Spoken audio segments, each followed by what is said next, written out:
هل استخدام AI ممكن على المدى الطويل يأثر على قدراتي العقلية؟ سؤال من شاهد نصر. سؤال رائع الصراحة، والحقيقة ده نفس السؤال اللي أنا سألته لأحد مدراء جوجل اللي شغالين على جوجل AI in general زي جيميناي ونوت بوك LM. يعني أحد الأصدقاء في أحد زياراتي المقر مقر جوجل فسألته السؤال ده بصراحة يعني.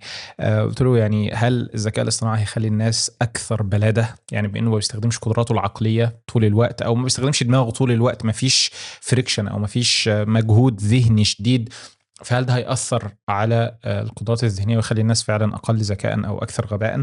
وكان إجابته بصراحة رائعة ومنطقية. وفكرة إن ال AI جاي كتول في التول كيت بتاعتك، يعني هو عبارة عن أداة بتقدر تستخدمها علشان تسهل الموضوع. عامل زي إيه؟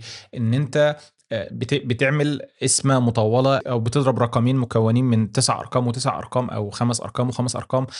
فالعملية صعبة، هتوصل في نهاية المطاف إنك هتحصل على الناتج، ولكن هتقعد شوية وقت، في حين إن الآلة الحاسبة جيت أثرت عليك المشوار وأثرت المسافة واختصرت الوقت وخليتك توصل للناتج اللي أنت هتستخدمه في عملية أكثر تعقيدا، أو هيبقى هو ريفرنس أو حاجة معينة. يعني الفكرة كلها مش في انك ازاي تضرب رقمين في بعض، انت بتعرف عملية الضرب والجمع والطرح والقسمة والكلام ده كله، ولكن مش دي الغاية من الموضوع. الغاية انك هتستخدم الناتج ده في حاجة ثانية، او الناتج ده هيمثل شيء بالنسبة لك تقدر تستفيد بيه في سياق اخر. فهو حاجة زي نوت بوك ال ام مثلا، شايف ان هو من افضل ادوات الاي اي اللي بتسهل على الناس. في واحد مثلا بيفهم اكتر بالمايند مابز، في واحد عايز يعمل له فيديو، في واحد هيحول الموضوع لحوار ما بين شخصين في فيرتشوال بودكاست كده يسمعه وهو ماشي. ففكرة لا، مش هتخليك غبي، بل بالعكس هي هتختصر عليك وقت ومجهود وفلوس. فلا، انا مش متفق قوي مع المقولة دي.